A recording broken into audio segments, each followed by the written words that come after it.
deeply honored and will be forever grateful for the trust placed in me by the board of directors and by this vibrant community.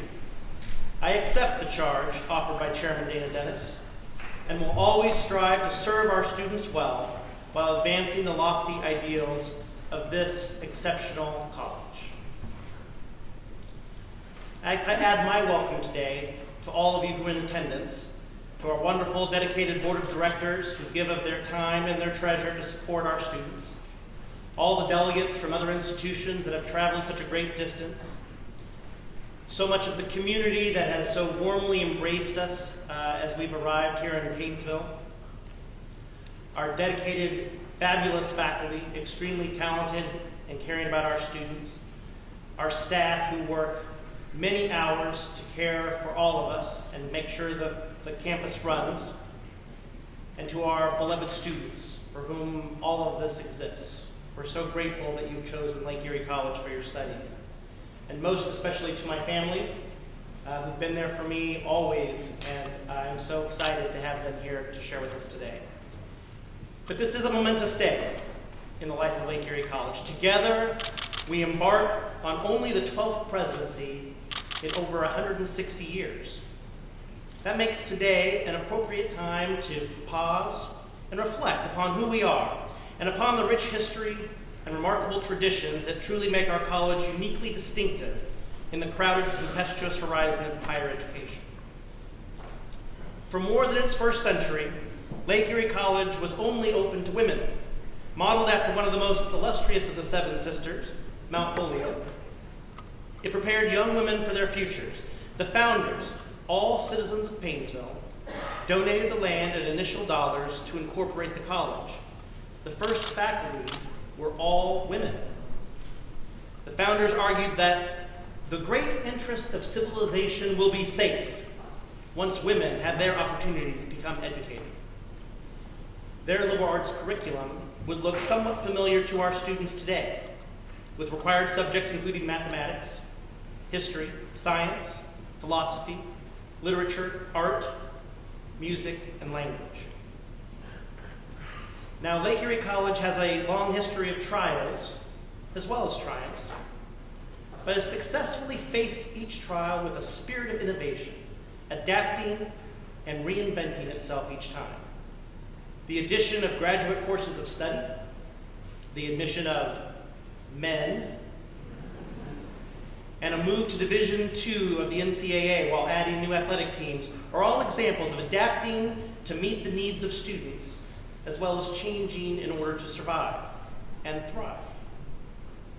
So once men's athletic teams were added, it was decided that the prior 1980s mascot, the unicorn, ought to be replaced. And thus we officially began intercollegiate competition as the Lake Erie Storm.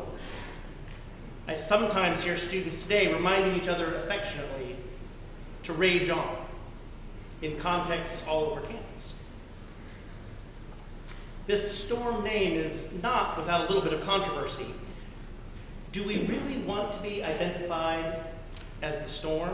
After all, some critics might wonder, does the world need more rage? What value do storms bring anyway? They're violent, they're turbulent, destructive. What redeeming qualities offset the mindless ferocity of a storm?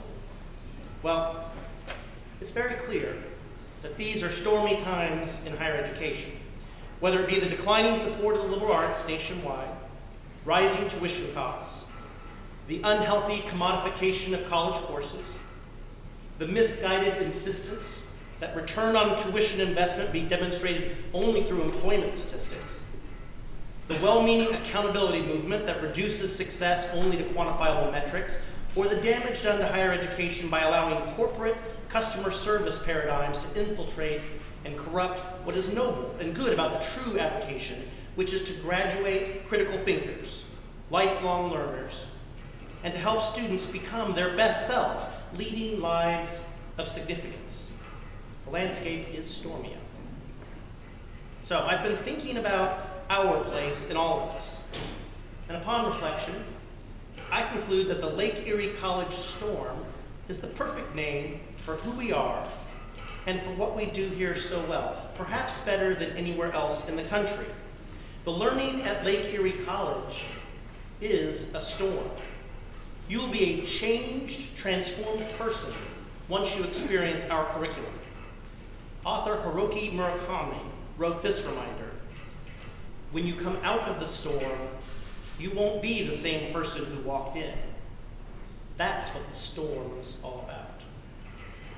Now, you don't have to be a Kansas kid like me, growing up in Tornado Alley, feeling like some spring seasons you spent half your nights in the basement because the tornado sirens have gone off again, to realize that storms produce tenacity, grit, and resilience.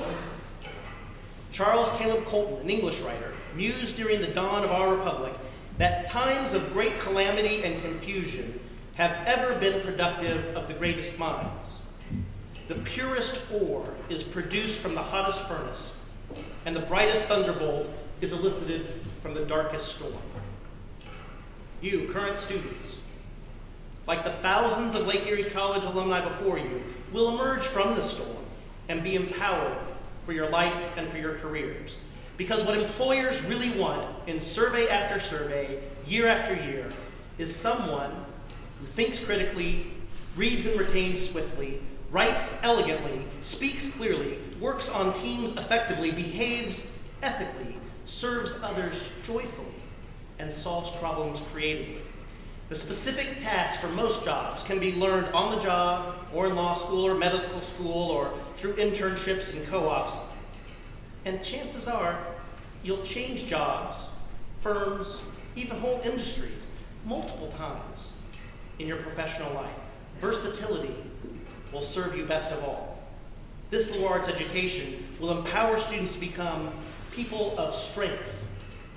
Robert Greenleaf defines a person of strength this way. I kind of like this: one who sees enough choices of aims, who chooses the right aim, and pursues that aim responsibly over a long period of time. This combination of critical thinking and moral reasoning, coupled with the fortitude to see it through, is something for which Lake Erie College can prepare students particularly well. So, why do I think we can do this better than almost anywhere else? In part, it's because we are an exceptionally small college. The academic community is special here. Even when compared to so many strong private colleges in Ohio, our small size makes us mighty because of the close relationships it fosters. While storms may rage around us, the nurturing spirit on our bucolic campus serves as an eye in the storm. It's that peaceful, tranquil, supportive moment at the center of the storm of transformation that is raging within our students. I've met many amazing alumni who were shaped by this close community and launched into the world to do extraordinary things, forming their own companies, leading nonprofits, making a difference wherever they plant themselves. Our excellent faculty and staff truly embody Lake Erie College's student-focused mission, and they teach very well, both inside and outside of the classroom. All of this helps our students transform themselves into who they were meant to be. I suggest that once they complete our curriculum, our students are no longer just women and men. They have transformed and are now storms themselves. Now, if you haven't had the pleasure of seeing a storm on our Great Lake Erie up close, I suggest you look for images taken from a safe distance. The giant waves crash into each other with great violence, and as R.K. Cooler describes them, storms are beautiful and frightening at the same time. We do not tremble before the storm. We are the storm. And as storms, what will our students do? What storms do, of course. They will rage on. I'm reminded of the words of the poet, Dylan Thomas, who calls us to not go gentle into that good night, but instead to rage against the dying of the light. But this sentiment is insufficient. Our rage is more than just the struggle to survive, more than just the clinging to the light against the darkness. I suggest we should rage on, but to what end? We are called to illuminate the darkness. We must rage against injustice. We must use righteous anger to fight for truth, love, and liberty.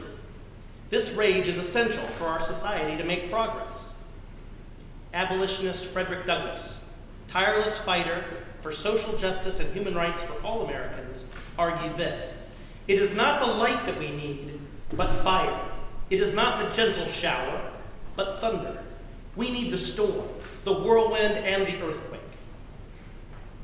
So just as our alumni have done for more than a century, we call our students to lay waste to ignorance, trample injustice, become lightning strikes for liberty, and bring thunder to drown out lies in exchange for truth. We must daily bring the storm. It's essential for us to live as free humans. As Johann Wolfgang von Goethe stresses in Faust, he only ever earns his freedoms and his life who takes them every day by storm. It turns out that a storm is a lot more valuable than you might initially think. It is only in the aftermath that some of the benefits of storms become clear. I'm reminded of the year when I was writing my dissertation. My dissertation advisor, by the way, from all those years ago, is present today, representing Rice University. Rick Wilson is here. So I'm so delighted that he came. Christy and I had moved from Houston to a strange new town where we knew no one. And I was teaching full-time for the first time 3 new course preparations among my 4 courses. Faculty, you're getting what I'm saying with this. 3 new preparations among my 4 courses, all for an unstable 1-year position while I searched for that initial tenure track job. To add to the excitement and stress, Christy was pregnant with Timothy, forced to change her doctor a couple of months before delivery. To further add to the storm, both Christy's parents were diagnosed with cancer that year, 600 miles away. We learned a lot that year, but we knew we could make it through anything together. Storms play an important role in the ecosystem, whether it be through increased biodiversity or ecological succession, or by bringing essential elements like water, wind, or the dispersal of seeds.